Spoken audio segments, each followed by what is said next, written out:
বন্ধু, আপনি কি অনিদ্রায় ভুগছেন? শরীর বা মন কোনোটাই ভালো নেই? কিংবা আপনার চেনা বা অচেনা শত্রুদের নিয়ে খুব চিন্তিত? অর্থ রোজগার করছেন ঠিকই, অথচ সুবন্টনের ব্যবস্থা নেই, বা বলতে পারেন আয় ও ব্যয়ের সমতা নেই। ছেলেমেয়েরা বা ছাত্ররা পড়াশোনায় মন বসাতে পারছেন না, কিংবা পড়ছেন কিন্তু মনে রাখতে পারছেন না। তাই প্রতিদিন রাতে শুতে যাবার ঠিক আগে আমাদের এই ভিডিওতে দেওয়া এই বিষ্ণু মন্ত্রটি 108 বার পাঠ করে শুতে যান। কয়েকদিন পর ফলাফল আপনি নিজেই বুঝতে পারবেন। তবে যে কোনো মন্ত্র পাঠ করার আগে তার অর্থটি না জেনে মন্ত্রটি পাঠ কখনোই করবেন না। তাই আমরা প্রথমে মন্ত্রটি পাঠ করছি এবং সেই সঙ্গে পরে এর মানেও ব্যাখ্যা করছি। প্রথমে মন্ত্রটি পাঠ করছি।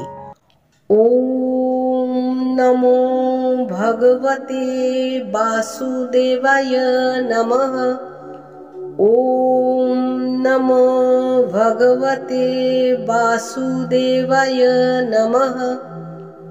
ওম নমো ভগবতে বাসুদেবায় নমঃ। এখানে ও উ ম কথাটি হলো ওম, অর্থাৎ ব্রহ্মা, বিষ্ণু ও মহেশ্বর মহাবিশ্বের সৃষ্টিকে প্রতিনিধিত্ব করছে। নম মানে নত হওয়া, মানে শ্রদ্ধা ও সম্মান জানানো। ভগবতে অর্থাৎ প্রতিদিনের জীবনযাপনের পবিত্রতাকে স্বীকার করা। বাসুদেবায় অর্থাৎ ভগবান বিষ্ণুর ঐশ্বরিক উপস্থিতিকে আহ্বান জানানো। নমঃ অর্থাৎ আত্মসমর্পণ করা। তাহলে পুরো ব্যাপারটা দাঁড়ালো, প্রতিদিনের জীবনযাপনের পবিত্রতাকে স্বীকার করে আমি সৃষ্টিকর্তা ভগবান বাসুদেব অর্থাৎ কৃষ্ণের কাছে আত্মসমর্পণ করছি।